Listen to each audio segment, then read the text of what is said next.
Oh, cool. Maybe he's coming.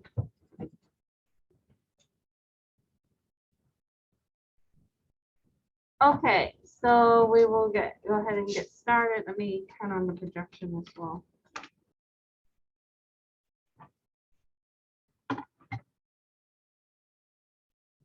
On Monday, I was at the dentist.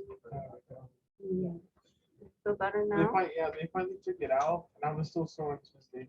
So, I had my wisdom taken out too, so um, recently. Okay, so today we are going to finish this one up. I know that we didn't get a chance to all go through all the way. Some of you got further than the other. Let me share screen real quick. So, live transcript, screen share. Okay. So we will start with connecting your TP-Link router, and every router has a little bit different interface, but most of the time it's going to use the default IP address like this. If your router has been open already, you can reset it. There's a reset button next to the power button, and then on your PC you can go here, or you can also make sure that you enable the Wi-Fi. Okay, so we can go to settings. And then in the settings, you can go to, so it tells you here that in the settings, you're going to go to network and internet. So this one, click on that. And then you have to enable Wi-Fi. So click on Wi-Fi, make sure that's on. On your Alienware, you should be able to connect LAN and via Wi-Fi. So we can click show available network, which is what you normally see on like a wireless device. Okay. So you might see quite a few TP-Link. If yours is, you make sure you turn yours on. So press the power button. And the ID for your TP-Link is on the sticker on the bottom. Okay. Every one is a little different. So let me click on this again. So you can scroll down and find yours. So for mine, it is 8E29.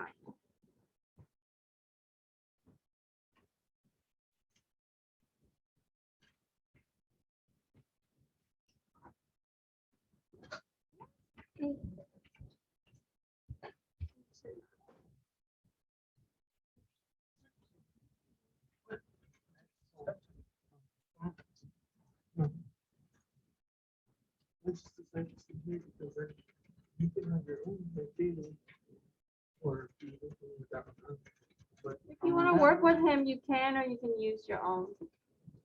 You can work with someone next to you as well, if you want. There's pizza and soda up front. Okay, so here's mine, and then I'm going to click connect. Okay, your security key is right there on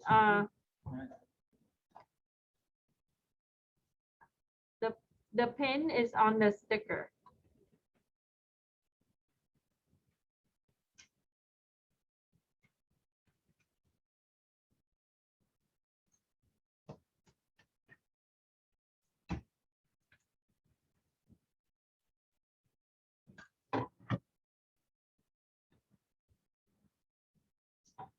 Okay, so once you connect it, so you enter the pin. Okay, everything is on the bottom. Then after you set up you look at the wireless connection. So I went from into settings, I click on Wi-Fi, I click on show available network, and then I connect. And of course it's going to show no internet because we don't connect it out to the internet. We're just going to use it to configure. And then at home, you would then use the WAN, which is the blue port, and you connect that out to your internet. Now, this is different than your cable modem. Your cable modem would have a coaxial, which is round, connection in the back. Okay. So some company I know recently they upgraded for mine that you are using a modem connecting to a Wi-Fi And so you can use the Wi-Fi within after the wireless modem. Okay. So once you connect here, you're going to open up your browser. You can use any browser. I'm going to go ahead and use this. Okay. And then since I'm connecting LAN and wireless, I have internet connection still through the LAN, but then now I'm going to try to connect to the actual router itself. So you can use the IP address, which is default. Now, if you're using a Linksys, I think they use a .10.1 for the last two octet. So, but this one, you're going to use this IP. So when you open up the browser, you just simply type in the IP 168.0.1. And it's going to take you into the login page. So first you have to connect to it. Then you're going to open up the browser and connect to the IP address. Okay. Now at home, on a brand new system, you don't have connection. If you don't have wireless, you just plug in the LAN port, like 1 to your computer, and then you would be able to access it with the IP. Okay, so most router uses default IP, and it's going to ask you for password. So I put that you should use IT student so we don't forget, right? And then you can always reset. Again.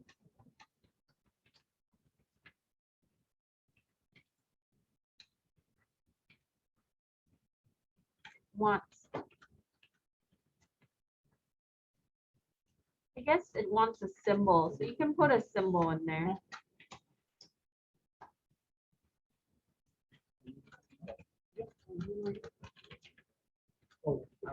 Okay, so make sure it is a complex password.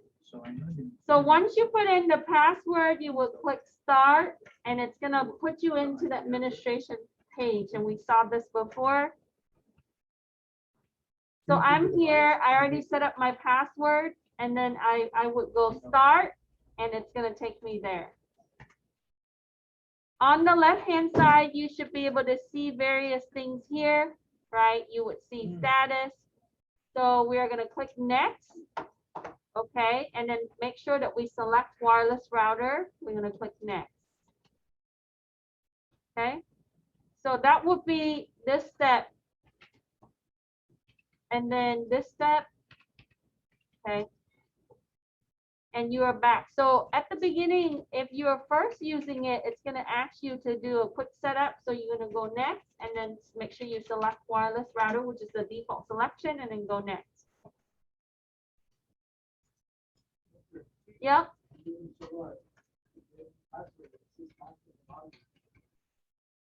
So you might want to reset it. There's a button in the back if you need a pen. I have a pen. Or you can use a little pen. You see if I might need to give you a smaller pen. Okay. You can use like a paper clip. Sometimes that works too. Okay. So after we are in here, okay, what we're gonna do is we are going to look at the status information, and we're gonna answer the question. So the status information is here. You just click status on the left. It's going to tell you the IP address, which is default. We saw that already. That's how we connect to it. The MAC address, that's the physical address of your router, your subnet mask. So we can say that our IP address is 192.168.0.1. That's the default IP.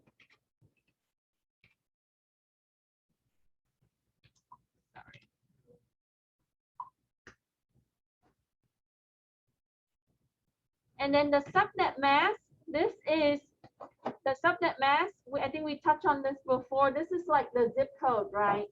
Or the area code. So this is going to take it to a certain part of the network. So this is a full class C address.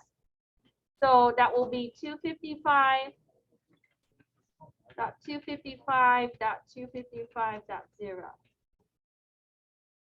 Anybody need help with connecting your router?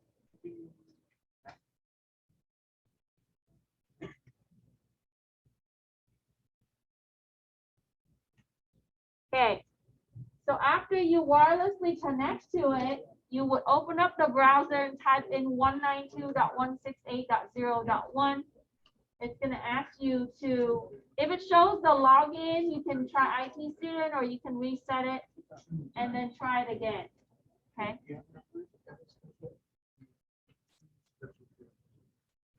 Just one is fine. It works with one special character. Upper lowercase and one special character. It was. Anybody who needs help? Okay, because I tested this with another class already, so this should work. Okay, so it's going to tell you the SSID. Now, this is going to be on the width. It's going to be auto. Okay. So remember we talked about wireless standards. It is B, G, and N, and MIT. So it can connect with the older standard. Okay, so the MAC address for the LAN, I can copy. Let me see if I can copy this.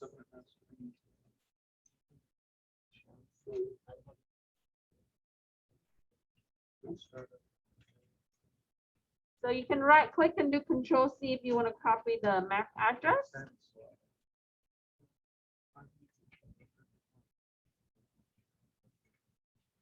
Okay, so the MAC address is here.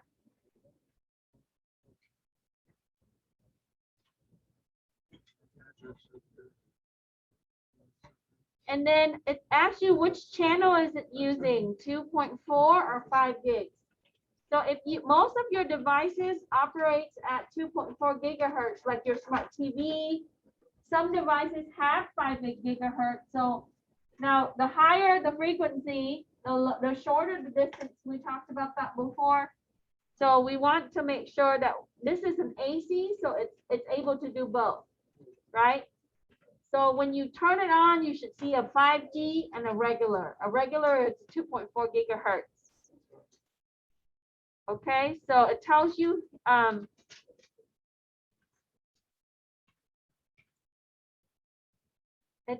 that it is a mixed mode. Okay.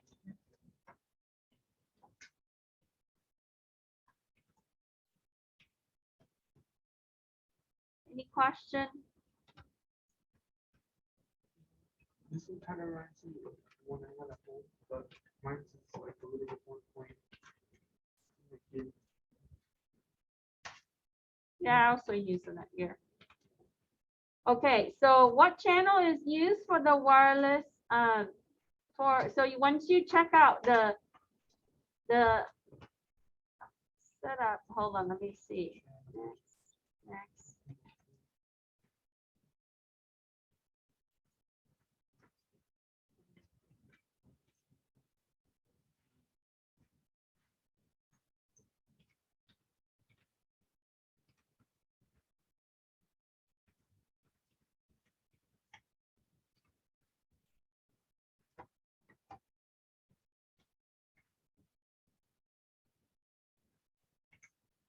Okay, so if you want to know which one it's using, if you select dual band selection, you should see both. Okay, now if you only want to use 5G, you can uncheck that option on this particular model. Okay, so let me see. For the channel. So here it also tells you the channel width is auto. So the channel is 149 for 5G and channel 9 for 2.4. So I'm on status. Okay. So channel 9 for the 2.4 gigahertz and then 5G it's 149. Any questions? Okay, so on the left, we're going to click the network and then LAN. Okay, so once I click network, it's going to give me different option. We can go to LAN. Now, WAN stands for Wide Area Network. That's your internet service provider. We are going to obtain the address from them. From LAN, we are going to, this is our inside our network. This is the IP address and the information that we have. Okay. Then we are going to click on IPTV. This is Internet Protocol TV. So we have the Igmp snooping option, and it tells you what Igmp is here, right? It prevents the host of the local network to receive traffic for the multicast group if they are not explicitly joined. This is useful when you have bandwidth intensive IP. So if we're streaming with gaming, then we want to enable this so that way we can only receive from a certain group of systems. You can also select proxy and to enable proxy. So in the default, these two things are enabled, and it tells you what those are here. Now, if you want to disable it, simply uncheck, right? And it gives you version 2 and version 3. So we want to use the later version for security reasons. So we have Igmp snooping and proxy enable, right?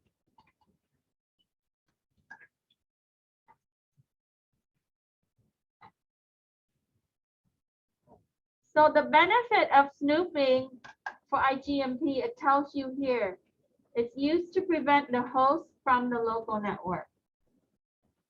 Did you need help?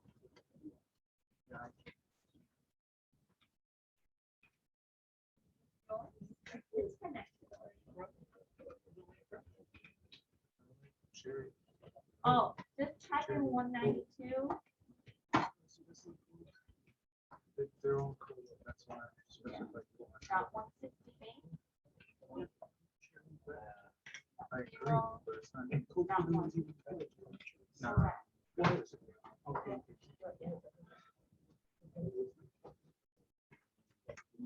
Dot 168. Dot 0.1.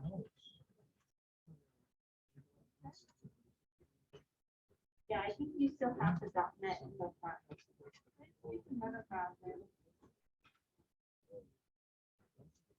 Yeah, take that out. Any other questions? Okay, so once we have that, right, we need to describe the benefit. So here we can say that it is useful. It tells you that it is useful. Did you get connected? Okay. And then the pin number is on the bottom. It is useful for bandwidth intensive IP multicast applications such as IPTV. So we can copy that. We can put that in here.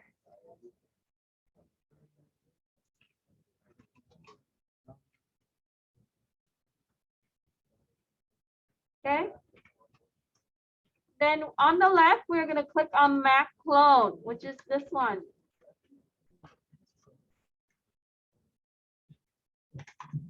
So Mac clone tells you, it tells you on the right what everything is. So what you can do is you can set up your MAC address, right? Specific MAC address, so you can restore it how it was before.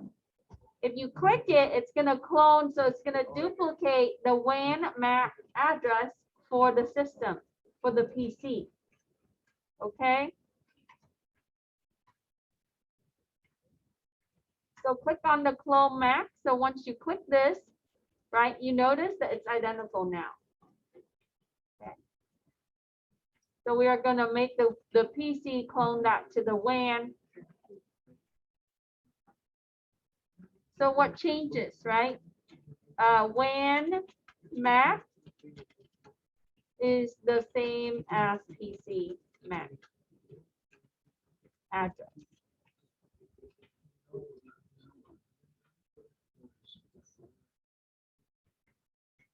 Any question? Now, not all routers would have this feature. Okay. So if you want to restore the default, you just click this and it's going to put it back. I'm going to do that and then save. Okay. Next, we are going to go ahead and click on our wireless security. So click on 2.4 gigahertz and then click on wireless security. So from here, we're going to click this. And then we are going to look at wireless security. Okay. So the basic setting is this. We saw that earlier. So this is where you would configure your encryption for your wireless. Okay. Based on the standards that you're using. Remember we talked about enterprise key or mixed key, pre-shared keys, and so on. Okay. So we should always use WPA2, and PSK stands for pre-shared key. This is the common thing that we use for home, where we would type in a passphrase and then it connects you, right? So you would see that you should always use WPA2, okay? And then the encryption you can select, and this one only supports TCP and AES. So we are going to keep it at AES. That's the best. Okay. Out of the two. So here it asks you what version is selected. So the version,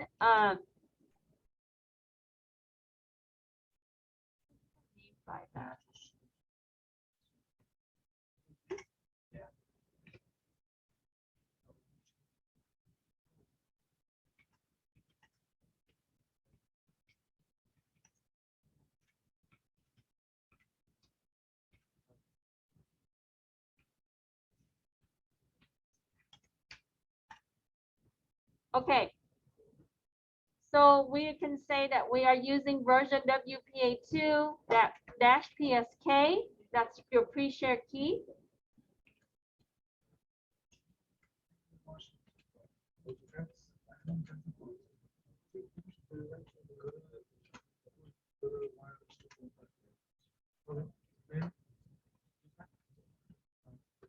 And then the encryption, we said that we're going to use AES. Okay. So you should always check out your option and look at what would be better. We talked about this before. TCP is a little older. And then on the right-hand side, it also tells you what each of the area means, right? So you can have it on auto, but I normally keep it on the best encryption, which is out of the two, that one's the best. Okay. Right now, we're keeping the pin is this for password for configuration. And then your group key, there's 0 for the period. Now, if this router is being used in a business environment, you should select this option, the enterprise, okay? Which is better because that way people can use radio server and so on, okay? Do not use WEP, it's very weak, it has flaws. So we want to stay away from this. We want to use this or this, okay? We answer that in the final review, okay? All right. So then you are going to use wireless MAC filtering, this one. Okay. And this is how you're going to be able to control who has access to your network by setting up MAC filter. So once you select wireless MAC filtering, you are going to locate the address for the PC. You can go back to the previous, at the beginning, it shows you what the MAC address is, and you can add it. Okay. So I'm going to come back to the status. Wait. Sorry. What's the network? Okay. So here's my PC.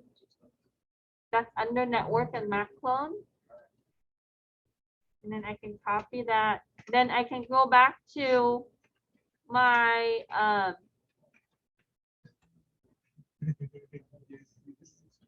MAC filtering. And remember that when you're on 2.4 gigahertz, you're filtering for that frequency. If you want to filter for 5G, you have to set that up too. Some devices are connecting to 5G, so you would allow those MAC addresses. If you are filtering on the 2.4, if you want to block a certain system, you would disallow those MAC addresses. So here I can select allow for my PC. There we go. And then I can click add new. It is a little slow sometimes, okay? So look at the steps and you can follow the steps. And once it loads, you can add the map. Now, if you're not successfully adding it, it's fine. I just want to show you how you can do it at home or in a business. So after you add it, right? Here I tell you to select deny, but whichever device that you want to block, you can do that, okay? You should change this to allow.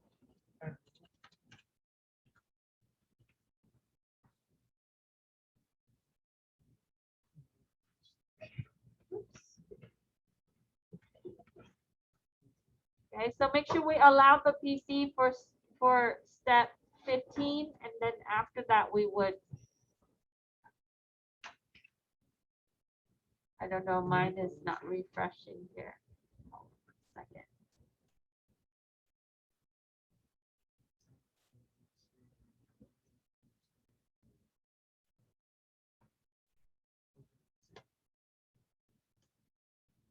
Oh, I just lost connection to it.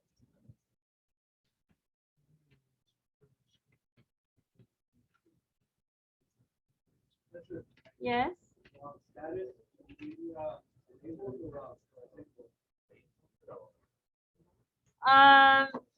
We should use on and yeah, just keep them both enabled.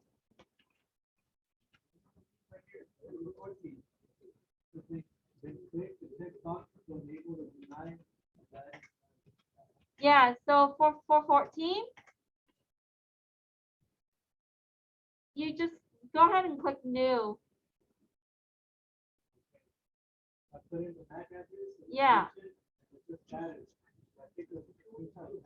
Yes.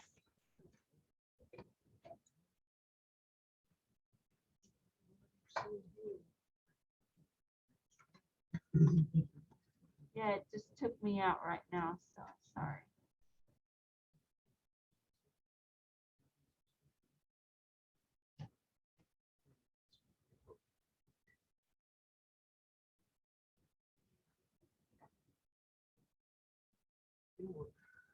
Okay, so once you add the MAC address, okay, it tells you that take a screenshot and you can paste it onto the document.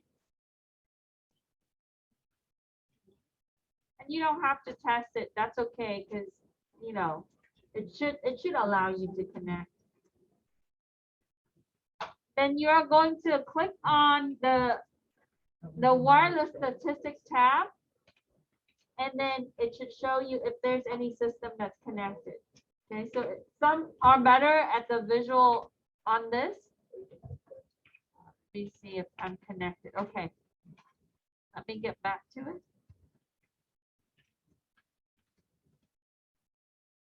Okay, so we were here and we did the MAC filtering, right? And then we would do allow, add new, and that's where I was stuck earlier. Okay, this process might be a little bit, but anyway. So then you can click on the statistic and it should show you the visual.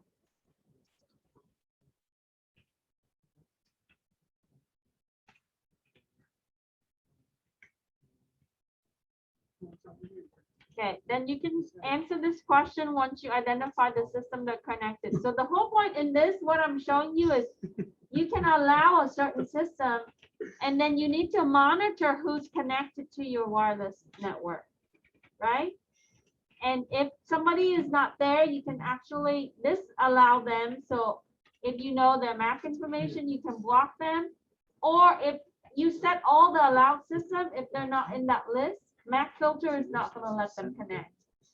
If they're already connected, what happens is you can, once they leave or they disconnect, right, it's not going to be able to connect. So there are tools on some router, you can actually kick people off if that's the case, right?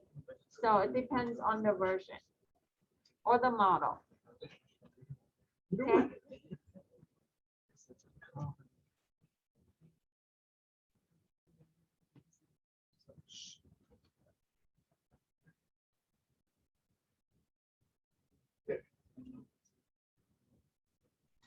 Mine is getting interference, so it's acting a little funny. If yours is slow like this, sometimes because it's getting interference, or if it's trying to save the configuration to ramp. Any question? Okay, so after, you don't have to test this part, but if you can try, once you enable a certain system, you can try to see if you can connect to your wireless router from like a smartphone or something like that. Okay.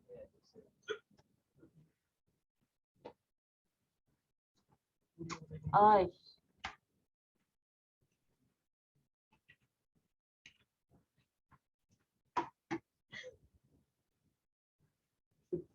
Able to see my.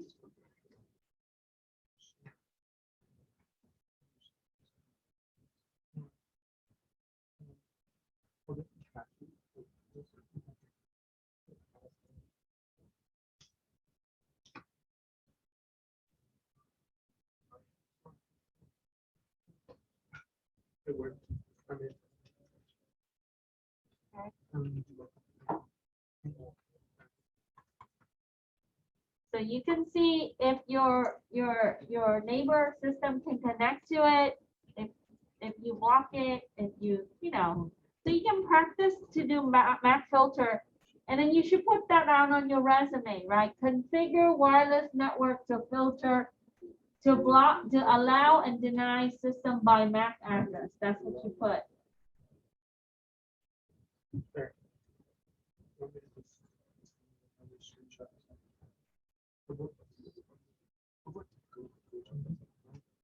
Okay, so let me see. I'm connected now, so let me reload it.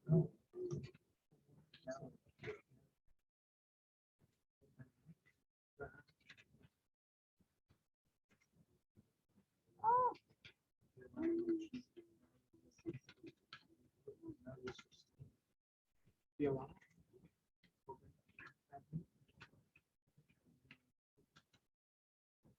Okay. We left off with MAC filter in 2.4. We can click on the wireless 5G. This is now step 19. Then we can check out the mode. Okay, so your mode is the same. It's going to be mixed ANC and AC.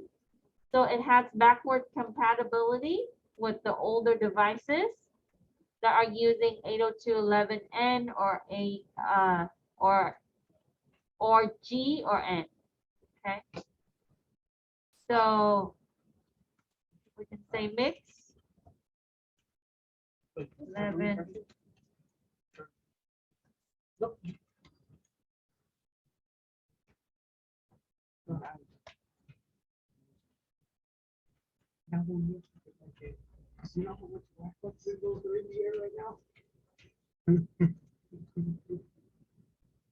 Then we are going to click on the guest network. Now we should keep this disable and we would limit it, right? So you can set it up for schedule, like the guest network can be on for, let's say, for a few hours. We can set this up, okay? And then you can also isolate it by enabling that. You can also control the bandwidth on it, where you want to limit the bandwidth where it's not going to take up a lot of your bandwidth. Okay. If you want to schedule it, you can enable this here and then set up the time. So what is the status of your guest network? By default, it should be disabled. And then if you want to enable it, you can for a limited time. And then you can turn it off, disable it again. Should the guest network be enabled or disabled? Why? It should be disabled because it allows anonymous connection, right? We don't have to authenticate to it.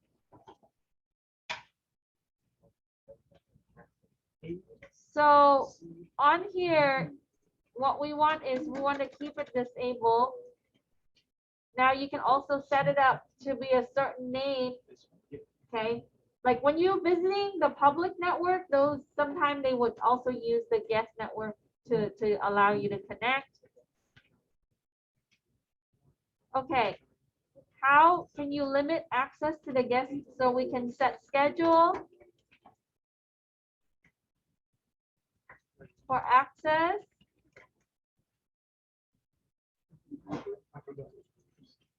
Okay. And then if it's on, you want to turn it off, you can do a timeout. And then we can also limit the number of people who are connecting to it.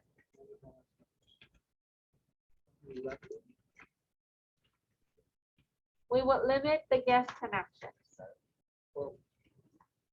So let's say you only want 5 instead of 32, you can set that there. And most wireless router would have that option, right? To enable it and then to limit the number of connections.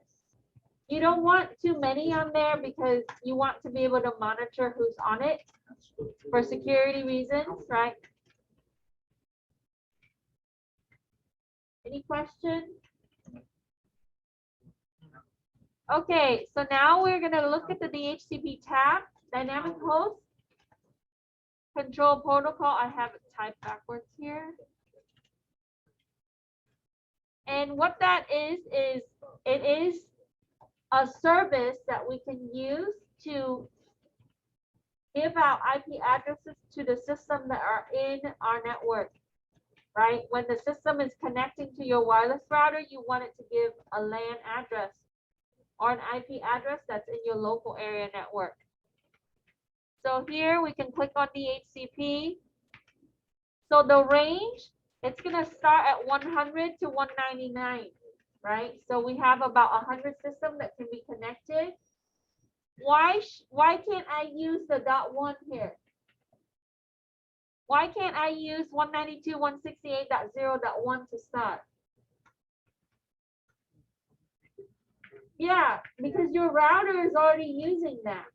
And you don't want to use the beginning addresses because usually those are dedicated for servers, dedicated systems like printers, things that are shared on the network that the address doesn't change using static.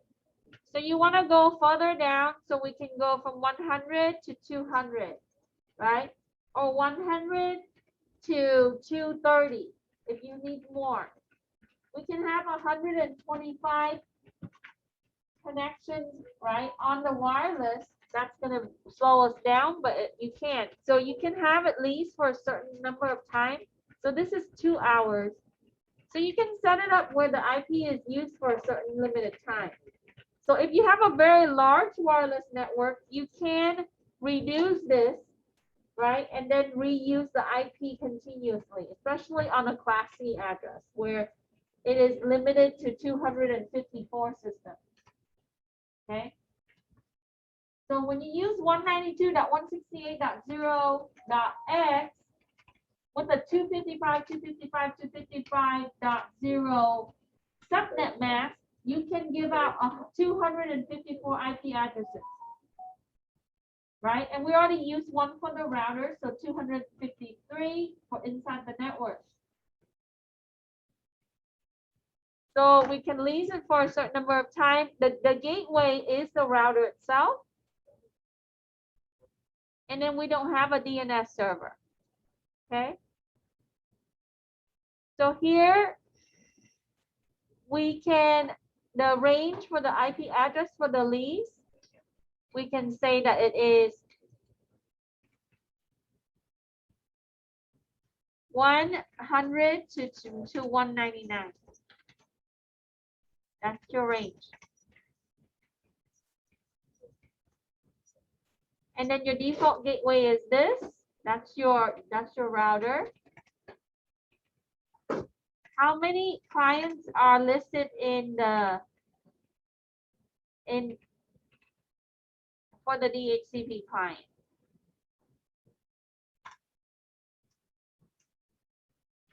Go to client list, and there's only one. My PC, right? I'm currently connected to it, so one.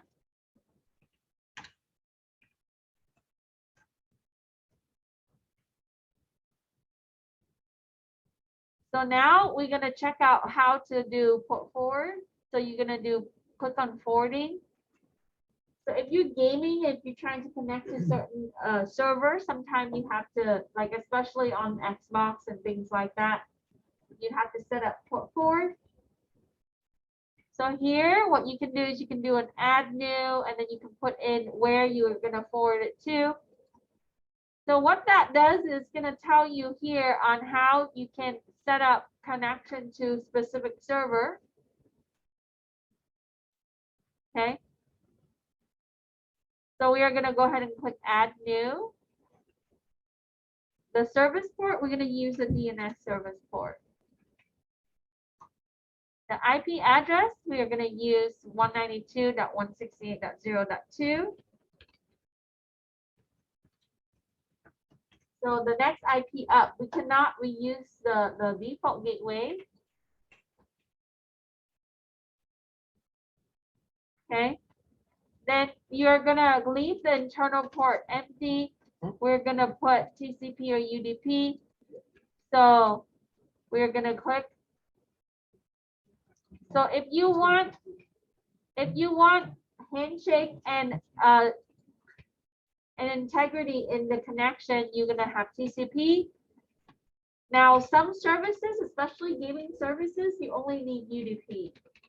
Okay, otherwise TCP is gonna slow it down. So you can pick leave it at all, or you can select. So I'm gonna put TCP, and then your common service port, select DNS,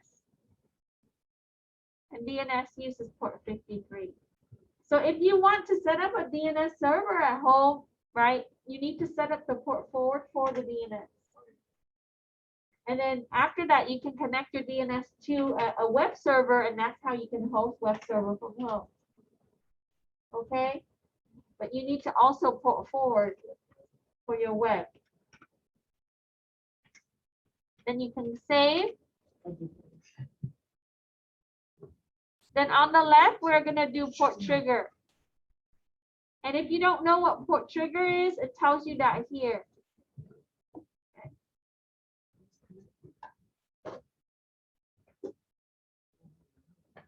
So port trigger the port for outgoing traffic. So things that are leaving your network, it's going to connect through that. So if I want to set up an actual point of connection that funnel everybody to that, just kind of like, you know how when you're driving on the street and they're fixing the street and they make everybody detour to a small street. So it's exactly that, right? On the router, we can force all the outgoing traffic that's leaving our network from the inside to a certain port by doing the port trigger. Okay? Why do I want to do that? Well, I might need to control traffic for some reason, or I can use that port to monitor. Okay? So you can do an add new. And then we're going to click on the common service drop down, and then we can select like battle.net and click save.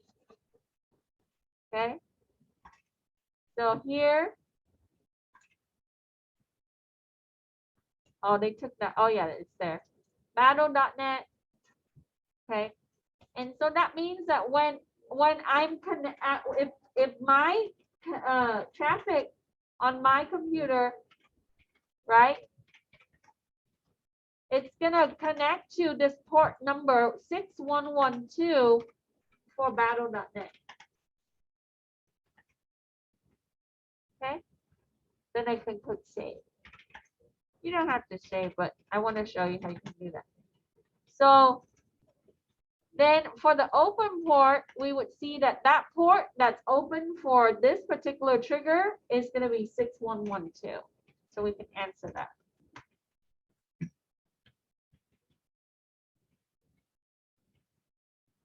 Any questions? Okay, then we're going to do a DMZ.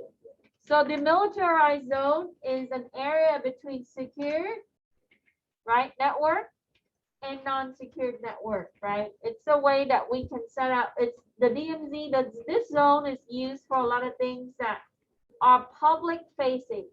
Your web server database that's connected to your web server that doesn't control sensitive information and so on. Okay. So here it tells you that you can use one host, which is any system, to expose it to the internet for services like gaming, video conferencing, or web services. Okay. The router would then forward all the services to this host, and when you need to connect to it, it's going to use that host. Okay. And we want to disable the DHCP client function and use a static IP address on it. That means that we manually set up the address instead of making the router give it an address. And so it tells you here if you want to enable that, you click enable and then put in that IP for that system. So if I have a web server that's there, that's the web server IP that's going to be, because everything is going to funnel to that, right? Question. So there was a question with my student club, and they asked how can they set up like a little game server. So you have to do the port forward, and then you also need to set up a DMZ on here to be safe. And then you would run application firewall on your server to track. Right? So here I'm going to go ahead and put enable and then put the IP 192.168.0.20. So yes. Can someone like create a website and buy different domain names? Would we allow all those URLs to one to the homepage? Yeah. So you can. So let's say your website, when people visit your website, like if they put in, like, for example, mywebsite.com, it loads an index file to do the home page automatically. So the index.html exists on that web server where you host it, like GoDaddy. Now let's say if you want to host it at home, let's say you have a PC, you enable web services, right? What you need to do is you need to allow incoming connection through your wireless router to your server at home. Understand? So what you need to do is you can do a port trigger to it, and then earlier you saw how I did the DNS port forward. You need to also port forward for your HTTP server. That could be port 4000 or 5000. It depends on how you set up your web server. So then you don't have to use a host service like GoDaddy, but you will need to contact your ISP, because now you're going to have a lot of traffic coming in, right, compared to a normal home business network. Okay, and it's a security thing for them, so you got to make sure that you let them know. Usually they charge you a little bit more to handle the bandwidth that's coming to your house. So I would upgrade your router a little bit, use a better router, and then, just to set it up. And then you can set up the DMZ for your system to be able to, for your web server and so on, and then run firewall on it. That's how you can do it from home. And so in a network environment, it's the same way. We would use a physical router instead of a wireless router. We would route it to a location, right, where public facing systems are, and then, you know, we would set it up like this. Okay, you can also set route. Okay, so we did that. Now we're going to go to the security tab. Okay. And here is where you can set up your VPN. All new routers are able to manage VPN. Point to point, right? And so on. There are different protocol and it tells you what those are here. You can enable firewall. We should always keep firewall, and all firewall is checking rules, and it blocks and allows. Okay. Okay, so what type of virtual private network does the DNS router support? We can say that it supports PPTP, L2TP, and IPsec. Those are the three. So it supports PPTP, point-to-point transfer protocol, right? L2TP, which is newer, and then IPsec, where it tunnels, right? And then it asks you for the application layer gateway for this router, okay? Your ALG, and it tells you what that is here. This allows you to customize your NAT traversal filters, network address resolution. And so in the case where if you're running FTP to transfer file or other things here, right, you can set it up. Okay.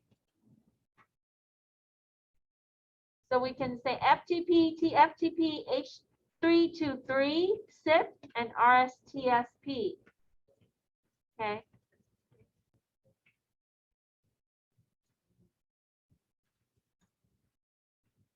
FTP, TFTP, H323, SIP, and what was it? RSTP.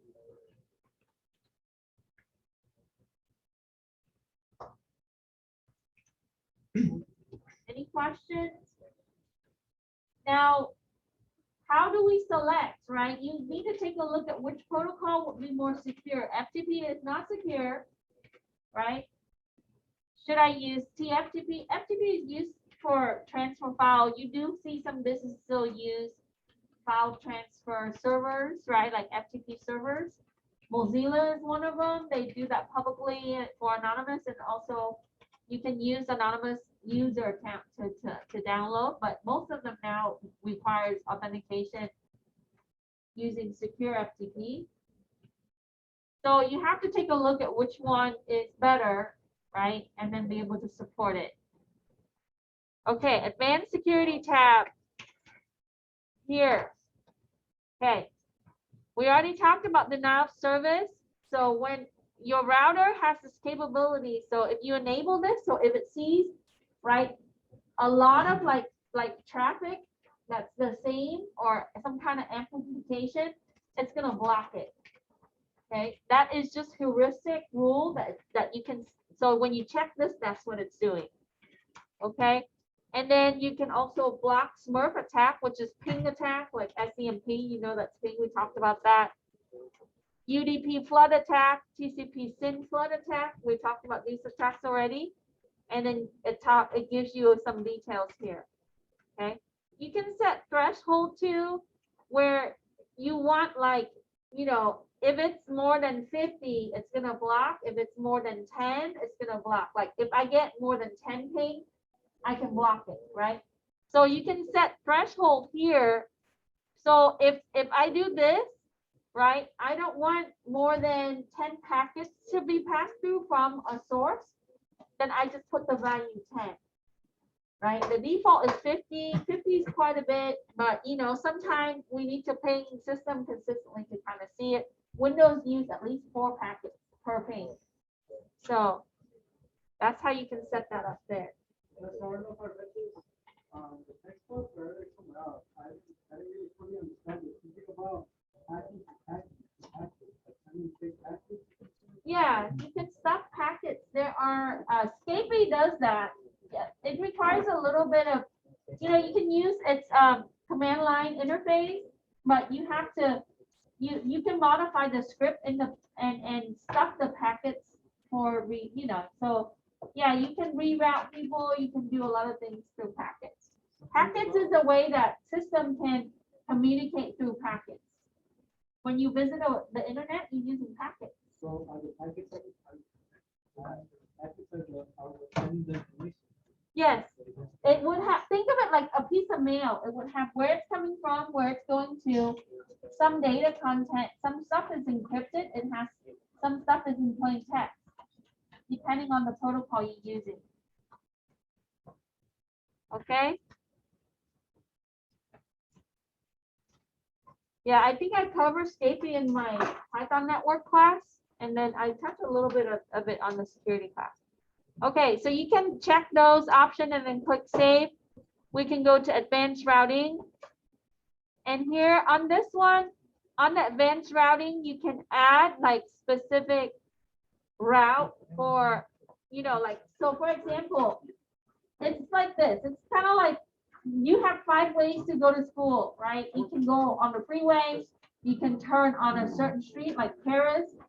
You can take, you know, I don't know, what street do I take? Nathan all the way down, I don't know, right? And then turn on the cell. Or you can make all a certain destination use a certain route. You can set it up this way. Okay? Why was your mouse so fast? You're not gaming. I'm like, come on. So advanced routing, you can click new and you can add the IP addresses. Okay, to connect. We still have 30 minutes too. So if you finish, you can pack up, but all right, we should only have a little bit more. So here you can enter your destination address. This is a class A address. Okay. And then this is the subnet mask. Then you can enter its router. Okay. So here we can say 10.0.0.11. Subnet mask is 255.0.0.0. That's a class A. Gateway is 10.0.0.1. I like this one better. And then the interface is, what was the internet? Sorry, LAN and WAN. Okay. And then we can leave it enabled. Then we're gonna go ahead and click on system tools. Okay, time zone, we can set it for Pacific. And you can set the date and time, right?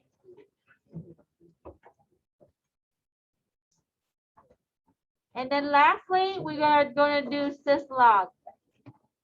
So down here, very important. So it logs activities. And this is where you will be able to see the system log information. Okay. So you can specify the log type like DHCP, how it's giving out IP address. Now for security, you need to go to critical, and if there's anything here, you got to check it out. Okay.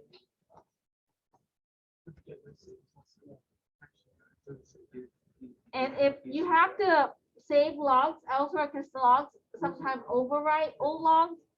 So our job a lot of times is to pull logs. So this, you know, usually you would have a way to access the logs. Okay, there are other things that you can do for, you know, maintenance and stuff like that. So we're gonna go to log settings and we're gonna click save remotely and locally, and then click save, and then take a screenshot. Okay. Log settings. Save and save remotely. Click save And you can send it to a server. You see that? That's the destination is our server, or you can edit this IP and make sure that it's saved to a log server. Okay, cannot save on its RAM because it's gonna get overwritten. And then you can specify the port and set this up and then click save. Okay. That's how you can take the log from the system, which is your router, and then put it on the server. Take a screenshot and then save. Okay. Any questions? So I got a mixed vote from the class. Some of you said, oh, you know what? Like, I want to spend time doing practice tests and review for the final. Some of you want additional hands-on. What I'm going to do is to make sure that, you know, I'm not forcing you to come and spend a lot of money on gas. I will make your next week additional hands-on stuff as extra credit. If you come, I'm going to be here and I will release those exercises. I will walk you through how to set up some server things so that way you can be ready, you know, for future classes and your job.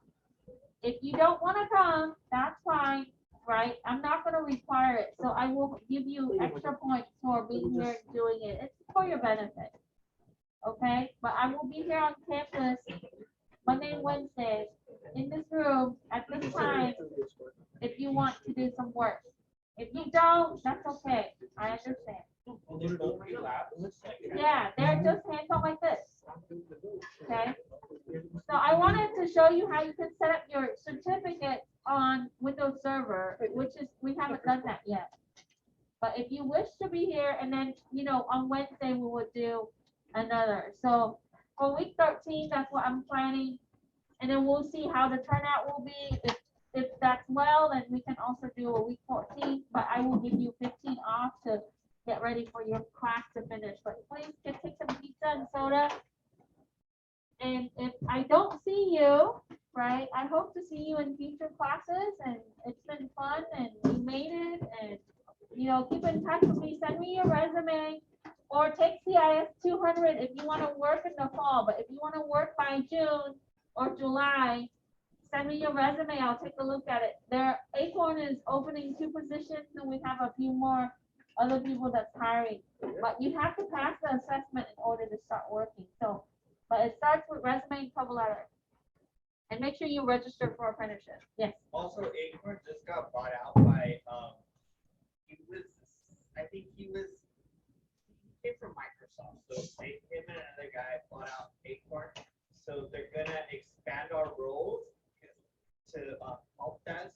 So now everybody that comes in will come in as a help desk apprentice, which is really cool because at first we were more like receptionists, but now we're actually like getting. Well, they have a defined role for you, but you do technical work, right? Yeah. So Fonzo worked for Acorn. He started with me a while back. He took my 48, 25, and now 27, right? And they promised to give us a little more money now that this new company bought us up. So it's like Acorn's actually gonna get better. Yeah. So, and then there are other companies. If you want, you know, or if you're an RCC student, work with Skip. But, you know, if you are MVC, make sure you get me your resume, and then I'll take a look at it. Bye. And make sure we return our boxes. Reset, return, and then unplug your USB. Don't forget it. If I don't see you, have a good summer break, and I'll see you next time. Bye.